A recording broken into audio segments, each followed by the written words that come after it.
ان طبیبا یموت بالداء الذی قد کان یبرؤ منہ فیما قد مضی. ڈاکٹر صاحب ہمارے دوست بیٹھے کتنوں کا علاج کرتے ہیں، مگر اپنا وقت آتا ہے سارا علم پڑھا رہتا ہے. فرمایا وہ طبیب جو زمانہ ماضی میں مریضوں کو شفا بخشتا تھا اب اسی بیماری سے مر رہا، کوئی چارہ نہیں چلتا. اللہ رب العالمین کہتے ہیں یہ چیزیں تو تم دیکھتے ہو کہ ایک ہی گھر سے 6 جنازے اٹھ گئے، لوگ کھڑے ہیں رو رہے ہیں سارے بیچارے کا، بے بسی ہے. ہر جگہ یہ منظر پیش آتا کہ عزیز و قریب بیٹھے ہوتے ہیں،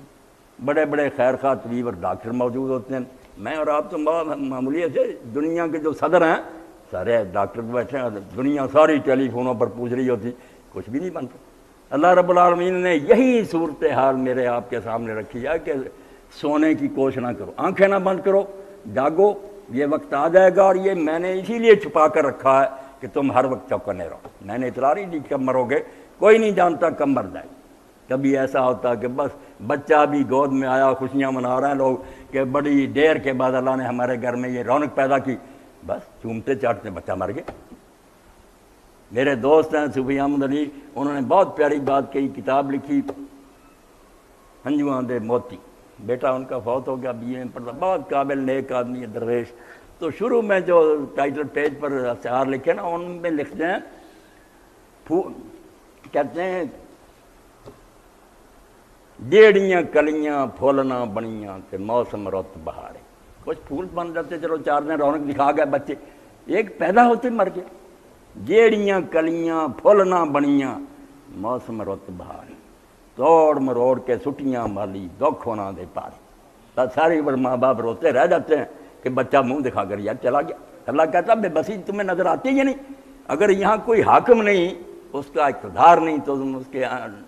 زیر سایہ نہیں، کیوں لے جاتا جہاں؟ روک لیا کرو. اتنے اسباب ہوتے ہیں، بچا کیوں نہیں لیتے؟ تم جب قرآن کہتا ہے کہ مرو گے اور مرنے کے بعد اللہ کی عدالت میں پیش مذاق اڑاتے، کہتے ہی سارے ڈراوے ہیں، کوئی بات نہیں. فرماتے ڈراوے ہیں، بیوقوف ہو تم اللہ تعالیٰ کو سمجھتے ہو کوئی نادان اور کوئی پاگل ہے جس نے یہ دنیا کھیل بنائی ہے. سارے بے ایمان زبان سے کہیں نہ کہیں، دل کے اندر یہی ہے کہ یہ دنیا عیش کے لیے بس مرو کھاؤ ختم ہو جاؤ. کہتا اللہ بیوقوف ہوں میں، اتنا بڑا کارخانہ بنا دیا، اتنے تمہارے لیے رزق کے لیے سامان کیے، نیکی بدی کے اختیار دیے، کوئی تہجد پڑھ رہا ہے، کوئی ڈاکے مار رہا ہے، کوئی بیچارہ لوگوں کی مدد کر رہا ہے، کوئی ان کی بیواؤں کے بھی جہیز بچیوں کے چھین رہا ہے. یہ تماشا میں دیکھتا رہوں گا، یہ اندھیر نگری اور چاپل راجا، میں بیوقوف حاکم ہوں کہ اسی طرح ہوتا رہا. اور یہ میرے پر الزام لگے کہ اس سے تو بدلی یار دنیا کے حاکم ہیں جن کی پولیس فوج کوئی پکڑتی ہے، اللہ نے کیا دنیا. اس سے بڑا اللہ پاک کے بارے میں کوئی گندا عقیدہ نہیں کہ سمجھا جائے یہ دنیا فضول بن گئی، اسی طرح ختم ہو جائے گی. حکیم اور دانا نہ ہوا، اس نے یہ خام خواہ کا ظلم کیا کہ کچھ بیچارے ظلم سہتے مر جاتے ہیں، مٹی میں چلے گئے، پھانسیوں پر لٹکا دیے گئے، حق کہتے تھے کچھ نہ ملا. دوسرے بدماشیاں کرتے مر گئے، کسی نے پکڑا ہی نہ. اور شرم کرو، اسی لیے اس کے خاتمہ پر کہا اللہ نے 2 مرتبہ آیا اسی میں، فسبح بسم ربک کر دی، اپنا عظیم رب جو ہے اس کے نام کو پاک مان. تو اس کے نام پر بٹا لگا رہا کہ وہ خدا جو ایسا بیوقوف اور ظالم ہے کہ اس کی سلطنت میں یہ سب ہوتا رہے، وہ نیک بات کا انصاف ہی نہ کرے. پاک جان اس کو، یہ الزام نہ لگا اس پر. ہم سبحان اللہ زبان سے کہتے ہیں، مفہوم نہیں سمجھتے کہ سبحان اللہ کہنے کا مطلب ہے کوئی ایسا عقیدہ، کوئی نظریہ جس سے اللہ پاک پر اعتراض آئے کہ یہ تو بڑی بیوقوفی اور نادانی کی حکومت ہے،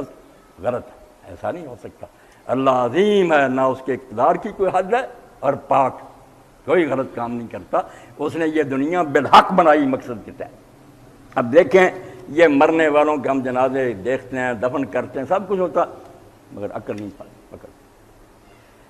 قاضی اسماعیل بن اسحاق لکھتے ہیں کہ حضرت ابو بکر صدیق رضی اللہ عنہ کے وفات کا وقت جب آیا، بیماری میں حالت جب نازک ہوئی تو بچی کو پیغام بھیجا. ام المؤمنین سیدہ عائشہ صدیقہ رضی اللہ عنہا، انہوں نے جب باپ کی حالت دیکھی تو بیٹی دی رو پڑی اور اشعار پڑھے عربی زبان کے، فواللہ ما یغنی السرا ولا الغنا اذا حشرجت یوم ما ذاق بحسد،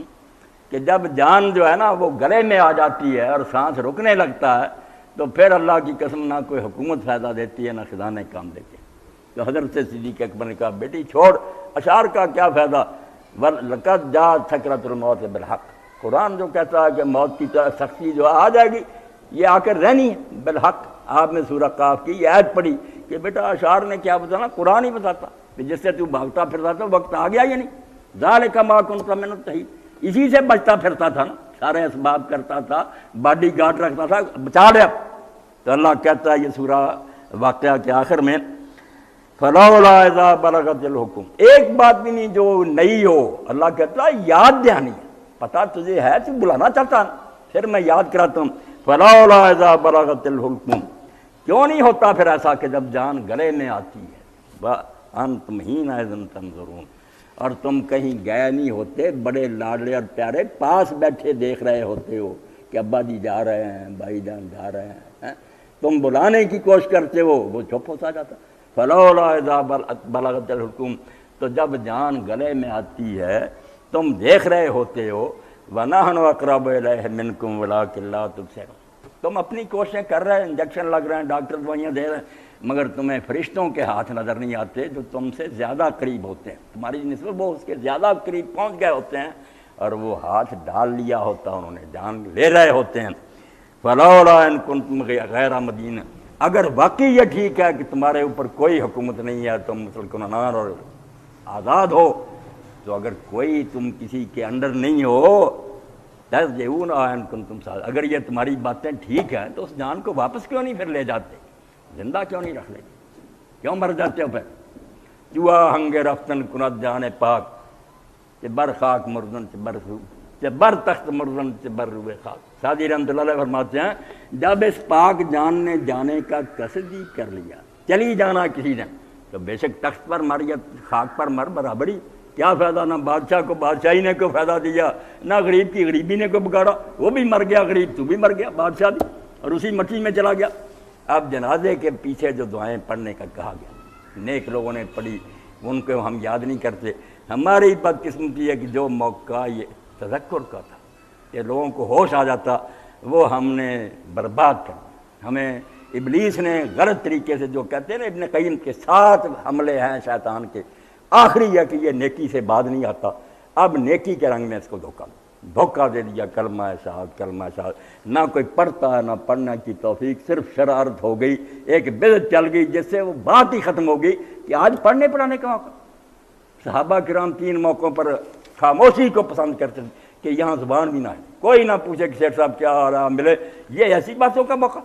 جنازے کے ساتھ سر جھکائے جاؤ اور یہ مراقبہ کرو کہ اس کے بعد شاید مجھے اٹھا لیں، اس کے بعد میری باری آئے، یہ ذکر ہے اس کا۔ اسی لیے حضرت امیر المومنین علیہ السلام فرماتے ہیں یہ کہا کرو اللہ اکبر، سب مر جائیں گے، اللہ نہیں مرے گا، فنا سے وہ پاک ہے، باقی سب فنا کا شکار ہوں گے، اللہ اکبر، اس کی ذات بلند و بالا، موت اس کی بارگاہ تک رسائی نہیں رکھنی۔ ھذا ما وعدنا اللہ رسول، جنازے کو دیکھتے کہو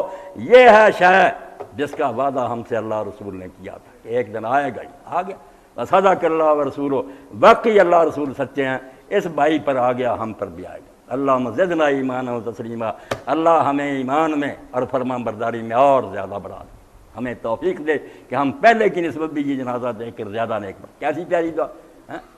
الحمدللہ الذی تعزز بالقدرت وقہر العباد ملبا، الحمدللہ الذی تعزز بالقدرت، اپنی حکومت دکھاتا، فرمایا شکر ہے اس کا، اللہ کا تعریف اس کی ہے جس نے لباس پہن رکھا ہے غلبے کا، قدرت، وقہر العباد موت، اور جس نے موت کے ذریعے سارے بندوں کو دبا رکھا کہ بن لو جو کہ تم نے بننا، میں نے لے جانا تمہیں، تو اپنی جان نہیں بتا۔ الحمدللہ الذی تعزز بالقدرت وقہر العباد بالموت۔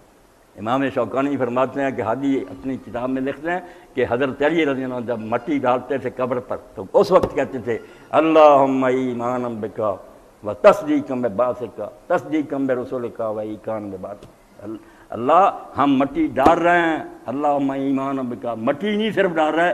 ہم مٹی ڈالتے ہو تو اس پر پورا ایمان رکھتے ہیں کہ واقعی تو ہمارا بادشاہ جو چاہے کرے، اور تصدیق کمبر اسے کہا، تیرے رسولوں کو سچا مانتے ہیں کہ یہ دنیا چھوڑنی اور آگے حساب ہونا، وہی کہان ہمیں باس کا، اور دوبارہ اٹھنے پر بھی ہم یقین رکھتے ہیں۔ اب قرآن پاک نے دوسرے مقام پر کہا کہ یہ بے ایمان جو کہتے ہیں کہ دوبارہ کیسے زندہ، فرمایا وَلَقَدْ عَلِمْتُمُ النَّشْأَةَ الْأُولَىٰ، اور پہلے پیدا ہونے کو جانتے ہو یا نہیں تم کہ پانی کی بوند سے تم بنے ہو کہ نہیں، کیا اس میں مسالہ لگا تھا، کون سا ایسا میٹیریل تھا جو اللہ کو نہیں ملتا تھا، کوئی مشکل پیش آئی، جس نے ایک ذرے پر تصویر بنا دی پانی کی بوند، مٹی سے نہیں بنا سکتی۔ اسی لیے امام زین العابدین فرماتے تھے العجب کل العجب لمن انکر النشأۃ الاخری وهو یری النشأۃ الاولی، حیرانی ہے اس بیوقوف کی عقل پر جو دوبارہ اٹھنے کو نہیں مانتا، حالانکہ وہ پہلے پیدا ہونے کو دیکھ چکا ہے، پہلی بار اللہ نے بنا لیا۔ اور اللہ تعالیٰ یہی قرآن نے کہتا بھائی کامن سینس کی بات ہے کہ پہلی بار چیز بنانا کسی موجد کے لیے مشکل ہوتا، حالانکہ اللہ کے لیے وہ بھی مشکل نہیں، تو دوبارہ بنانا جب ایک بار پرزہ بنا لیا کروڑوں بار بنائے۔ مگر شرارتی لوگ بے ایمان آنکھیں بند کرنا چاہتے ہیں کہ دنیا کی لذتیں نہ ہماری خراب ہیں، عیاشیوں میں خلل نہ پڑے۔ فرمایا اگر کوئی حکمران نہیں اوپر ہے، کسی کو تم نے حساب نہیں دینا تو جان واپس کیوں نہیں لوٹا لے؟ اتنے خزانے ہیں علاج کے سارے، پھر آگے انجام بیان کریں۔ یہی نہیں کہ مر جاؤ گے قصہ ختم ہو جائے گا، 3 گروہ بن جاؤ گے۔ شروع میں بھی سورہ واقعہ میں 3 ہی، آخر میں بھی 3 گروپوں میں دنیا تقسیم کر دی جائے گی۔ ایک مقربین کا گروہ ہوگا، ان کے بارے میں کہا کہ یہ پہلوں میں سے بہت ہیں، پچھلوں میں سے تھوڑے۔ حضور کے زمانہ میں بہت ہوئے ہیں، بعد میں آنے والوں قلیل من الآخرین، ہوں گے مقرب مگر تھوڑے، بعد والے یہ مرتبہ کم پائیں گے۔ دوسرے اصحاب الیمین ہے، دائیں ہاتھ والے، یہ پہلوں میں سے بہت ہوئے، بعد میں امت میں ہوتے رہیں گے۔ ایک اصحاب الشمال ہیں، بائیں ہاتھ والے، جن کے بائیں ہاتھ میں نام امان ملے گا۔ تینوں کا انجام اللہ پاک نے بیان کر دیا، فَأَمَّا إِنْ كَانَ مِنَ الْمُقَرَّبِينَ، اگر تو بھائی فرسٹ کلاس ہوا وہ مقربین میں ہو گیا، اتنی نیکیاں کی اور اتنا آگے بڑھ گیا اس دور میں کہ وہ اللہ کے پاس پہنچ گیا، قریب کی کرسی ملی، فَرَوْحٌ وَرَيْحَانٌ وَجَنَّتُ نَعِيمٍ، تو اس کے لیے پھر راحت ہے، پہلا انعام کے سوکھ ہی سوکھ ہے، راحت، کوئی غم نہیں، کوئی پریشانی نہیں، کوئی تکلیف نہیں، بے چینی اور ڈپریشن ختم، روحن، بس راحت ہی راحت، آرام، سوکھ، ریحان، اور وہاں سرور بھی ہوگا۔ ریحان کہتے تو اصل گلاب کے پھول کو نا، مگر گلاب کا پھول کیا سونگتے طبیعت خوش ہو جاتی۔ اللہ سرور کا بھی اس کو کنایا کہتا ہے کہ پھر راحت ملے گی، اور اگر سب کو ملے سرور نہ ہو، خوش نہ ہو طبیعت، آدمی جلا بناؤ، وہ گھٹ رہا ہو، کچھ فائدہ نہیں۔ فرمایا راحت ہوگی، ریحان، اور مسرت ہوگی، خوشیاں ہی خوشیاں، بجنت تو نہیں، اور ایسا باغ ہوگا ہر شخص کے پاس جو نعمتوں سے بھرا ہوا، کوئی نعمت ایسی نہیں کہ یہاں یہ پھل نہیں، یہ پھل نہیں، ایسی کوٹھی نہیں، یہ چشمے نہیں۔ فرمایا نہیں، نعمتیں جو بھی تمہارے ذہن میں آتی نا، اس سے بھی بڑھ کر جو کسی آنکھ نے نہیں دیکھی، کان نے نہیں سنی، دل میں نہیں آئی،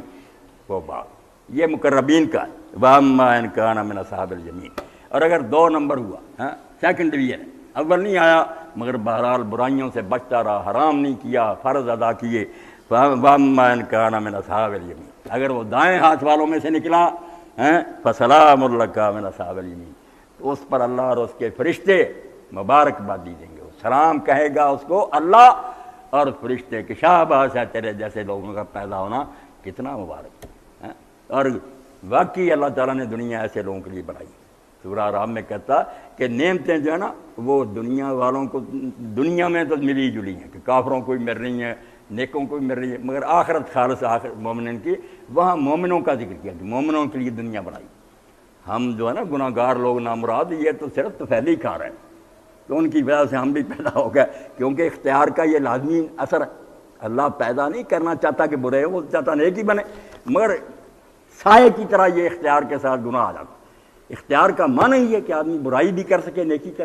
اس لیے جو چاہتے ہیں برائی نہ، وہ کیا کہتے ہیں دوسرے لفظوں میں کہ انسان پتھر ہونا چاہیے، اللہ اس کو ہلاتا جلاتا، خود مختار نہیں ہونا چاہیے۔ ایک سب سے بڑا شرف جو ہے اپنی مرضی کر سکے، اس سے انسان کو محروم کرنا چاہیے، جس کے بارے میں سارا جان چلا رہا یار جبر نہ کرو، ہم سے زبردستی کوئی نہ، یعنی آزادی انسان کی مرغوب ہے، میں اپنی مرضی سے کروں۔ اللہ کہتا ہے اس آزادی کے ساتھ پھر لازماً آ جاتا نا کہ کچھ اچھا استعمال کریں گے، کچھ غلط بھی کریں گے، تو کہا کوئی بات نہیں، یہ اگر سائے کے طور پر آ جائیں گے تو آگ میں جائیں گے، اصل میں بڑائی ہے نیکوں کے لیے۔ علامہ اقبال نے یہاں نا رسول کریم علیہ السلام کے بارے میں جو ہم کہتے رہتے ہیں، حدیث نہیں مگر وہ جیسے مولا علی قاری کہتے ہیں مانوتی کے لحاظ سے صحیح ہے کہ اگر اللہ کے رسول میں تجھے نہ بناتا دنیا نہ بناتا، وہ کہتے ہیں رسول اللہ تو یار بہت اونچے ہیں۔ عام مومن بھی جو ہے اس کو اس طرح اللہ کے سامنے پیش ہونا چاہیے کہ اللہ دن قیامت کے کہہ دے کہ تیرے جیسے نہ پیدا ہونے چاہیے تو میں نے یہ پسارا کیوں پسارنا تھا، مجھے کیا ضرورت تھی کہ بدماش یہاں پیدا ہوتے تیرے جیسے۔ مومن نہیں جو صاحب الاولاق نہیں، عالم ہے فقط مومن جہاں باز کی میراث، مومن نہیں جو صاحب الاولاق نہیں۔ اگر ایسا نہیں بندہ بنتا کہ اللہ کہہ دے تو نے نہ پیدا ہونا ہوتا، میں کیوں دنیا بناتا، یہ بن کر پیش ہو کہ اللہ شاباش دے، وہی کہتا ہے فَسَلَامٌ لَكَ مِنْ أَصْحَابِ الْيَمِينِ۔ اگر تو مقرب نہیں بھی بن سکا مگر پاس ہو گیا سلام اصحاب الیمین سے، تو تیرے لیے سلامتی سلامتی ہے، سلام کہے گا اللہ سلام قولا من رب، اور مالک کائنات پیشگی کیا ہے کہ سلام ہے تم پر، اور فرشتے کیا سلام علیکم بما صبرتم فنعم عقبی الدار، سلام ہو تمہارے اوپر، واقعی تم یار دنیا میں بڑے ثابت قدم رہے، اب آخرت کا بہتر انجام تمہارے لیے، یہ تیار ہے جنت داخل ہو۔ فرشتے مبارکیں دے تو فرمایا اللہ اور اس کے فرشتوں کی طرف سے مبارک ہو گئی،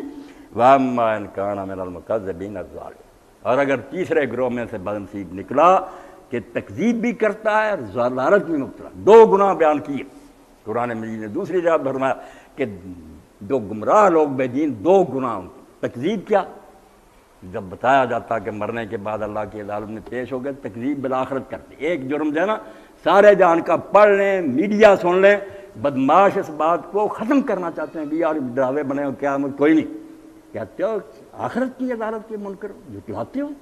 اور دوسرا ضلالت کہ توحید کے راستے سے بھٹکے ہو، دو جرم ہیں بے دینوں کے جس سے باقی سب خرابیاں جنم لیتی، پھر نہ رسول کچھ رہ جاتا نہ قرآن رہ جاتا، روز واز کرو کچھ بھی نہیں اثر، جب وہ منکر ہی ہو گیا کہ کسی عدالت میں پیش نہیں ہونا، کوئی میرا حاکم، اگر حاکم بھی ہیں تو اس کے ساتھ بہت سے شریک ہیں چھڑا لیں گے، فرمایا توحید سے بھٹکے ہوئے ہو اور آخرت کے منکر ہو، ایسے لوگوں کا انجام پھر کیا، فنزل من حمیم، ان کے لیے مہمانی جو ہے وہ کھولتا ہوا پانی، نزل عربی زبان میں سمجھیں جب کوئی مسافر سواری سے اترتا تو پہلے جو چیز اس کی خدمت میں پیش کی جاتی ہے نا وہ نزل ہوتا، بعد میں جو ہے نا کھانے اور چیزیں بعد کی بات، پہلے آپ نے اس کے سامنے کیا رکھا، نزل، تو اللہ کہتا ہے اس سے اندازہ لگا لیں کہ آگے ان کے ساتھ جو ہونا وہ تو پہلی مہمانی جو حرامیوں کی ہوگی وہ نزل من حمیم، کھولتا ہوا پانی جس سے درست آئے، انتڑیاں جو ہیں وہ باہر آ جائیں گی اور جسم کی کھالیں گر جائیں گی، فنزل من حمیم، تم مذاق اڑاتے رہو، پہلی مہمانی تمہاری ہوگی کھولتا ہوا پانی تمہارے اوپر شاور آئیں گے، وَتَصْلِيَةُ الْجَحِيمِ، اور اس کے بعد یہ ہوگا کہ تمہیں جہنم میں جھونک دیا جائے گا، آگ میں پھینک دیا جائے گا، اس جیل خانے میں جس کی آگ بجھنی نہیں، جب بجھنے لگے گی کم ہوگی ہم اور بڑھا دیں گے، وہاں ہمیشہ رہو گے، وَمَا هُمْ بِخَارِجِينَ مِنَ النَّارِ، نکل بھی نہیں سکو، کوئی حمایت کے لیے نہیں آئے گا، إِنَّ هَذَا لَهُوَ حَقُّ الْيَقِينِ، اللہ نے کہا سن لو، مذاق اڑاتے رہو، ٹھٹھے کرتے رہو، بدماشیوں میں غرق رہو، یہ جو کچھ بیان ہوا ان ہاذا، یہ سب کچھ لہوا، بالکل یہی حق الیقین ہو کر رہے گا، اور ماننے کے لائق یہی بات ہے، جو اس کو نہیں مانتے وہ بالکل عقل سے کورے ہیں کہ اللہ دنیا بنائے اور بعد میں کوئی دیکھے ہی نہ کہ رزلٹ کیا نکلا، ان ہاذا لہوا حق الیقین، یہ باتیں جھٹلانے کی نہیں ہیں، یقین کرنے کی ہیں، اور آخر میں فرمایا فسبح بسم ربک العظیم، اے رسول اور اے رسول کے ماننے والوں، تمہاری باتوں کا یہ مذاق اڑائیں، ٹھٹھے کریں، تمہاری بات کی طرف توجہ نہ کریں تو گھبرانا کوئی نہ، تم اپنے عظیم رب کے نام کی تسبیح کرتے رہو، اس کو یاد کرتے رہو، اور یہ بھی بڑی پیاری بات ہے، کہیں سبح اسم ربک قرار آتا، سبح اسم بے نہیں اس کے ساتھ، اس میں دو جگہ سبح بسم ربک، قرآن میں ایک شوشہ زائد نہیں، یہی تو حکیم صاحب کہہ رہے تھے، قرآن کہتے ہیں اس جیسی لاؤ، رسول اللہ کی حدیثیں اس کا مقابلہ نہیں کر سکتی، وہ اور عبارتیں ہیں، یہ عبارتیں اور اس کا اسٹائل ہی لگ گیا، فسبح بسم ربک العظیم، بے سے ایک اور معنی ہو گیا، اس کو تضمین کہتے ہیں کہ انڈرسٹوڈ، سبح اسم ہوتا اپنے رب کے نام کو پاک نام بس، مگر بے سے استعانت بھی آ گیا، فسبح وسط ہے، تسبیح کر اس کے نام کی اور مدد مانگ اس کے نام کے واسطے، جب کوئی مشکل آئے اور گھبراہٹ اور حالات خراب، اس ٹائم چھپا، ورنہ سبح کے ساتھ بے نہیں لگتی، اس ٹائم کے ساتھ لگتی ہے کہ اللہ کے نام کو پاک مان اور اس کے نام کا واسطہ دے کر مدد مانگ، جو مشکل بنے کہہ تو رحمان ہے رحم فرما، تو رازق ہے رزق دے، تو علیم ہے مجھے علم دے، اپنے رب کے نام کو بے عیب جان، وہ عظیم ہے، اس کی عظمت اور اس کی سلطنت کی کوئی حد نہیں، اس کے اقتدار کی کوئی انتہا نہیں، اور وہ بے عیب ہے، کوئی غلط فیصلہ نہیں کرتا، اور اس کے نام سے مدد لینی چاہیے، اور اسی لیے قرآن مجید کہتا ہے وَلِلَّهِ الْأَسْمَاءُ الْحُسْنَىٰ فَادْعُوهُ بِهَا، اللہ کے پاک نام ہے اعلیٰ سے اعلیٰ، انہی کے واسطہ سے دعا مانگا کرو۔ حضور کی جتنی دعائیں کس طرح ختم ہوتی، کوئی شروع ہوتی ہے یا حی یا قیوم یا ذا الجلال والاکرام، ختم ہوتی ہے انک انت الغفور الرحیم، حوالہ ہی اس صفت کا ہے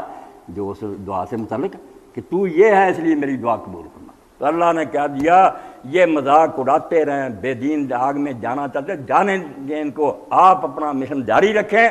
دین پہنچاتے رہیں، اور اپنے رب کو سمجھیں کہ وہ غافل نہیں، نادان نہیں، نہ سویا ہوا، عادل اور رحیم ہے، ایک دن فیصلے سنا دے گا کون جنت کا حقدار اور کون جہنم کا۔ وآخر دعوانا الحمدللہ رب العالمین۔ یہ قطرے ہیں قرآن مجید، ورنہ قرآن مجید کو کوئی نہیں گھیر سکتا۔ یہ اللہ کا کلام ایسا کہ جن اور انسان اس کا مقابلہ کرنے سے عاجز رہ گئے۔ مولوی صاحب رحمۃ اللہ نے بڑی پیاری بات کی کہ ایک عربی کا واقف آدمی حدیثیں پڑھے اور قرآن پڑھے، وہ مان ہی نہیں سکتا کہ ایک زبان سے یہ نکلے، دونوں کی سٹائل ہی الگ، فکریں ہی الگ۔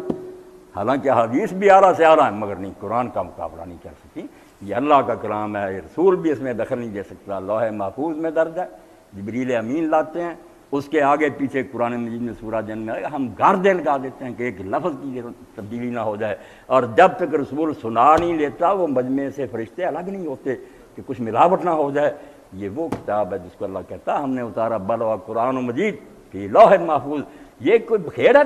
مگر یہ ہمارے یہاں بس الماریوں میں باندھا ہے، تبرک کے لیے پڑھا جاتا ہے، جادو ٹونوں کے لیے۔ کوئی نہیں اس لیے پڑھتا کہ تب سے رہتا ہوں، آنکھیں کھل جائیں،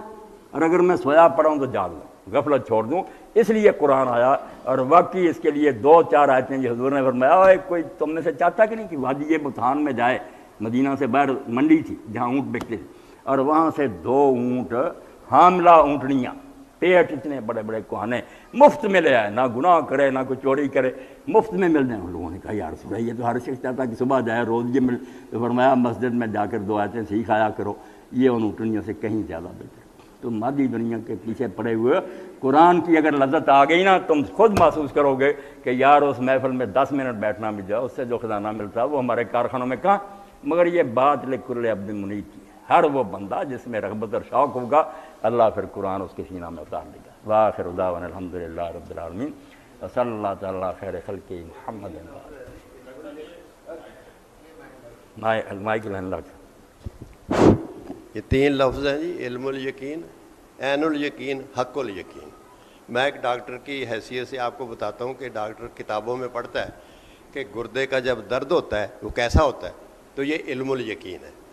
جب وہ کسی گردے کے مریض کو دیکھتا ہے کہ ایسا ہوتا ہے تو یہ عین الیقین ہے۔ جب خدا نخواستہ اس کو خود درد ہو جاتا ہے تو یہ حق الیقین ہے۔ تو یہ اس کے بعد شک نہیں رہتا، شک سارے ختم ہو جاتے ہیں، آخری درجہ۔ یہی بات اللہ نے کہی کہ قرآن میں جو کچھ حق لکھی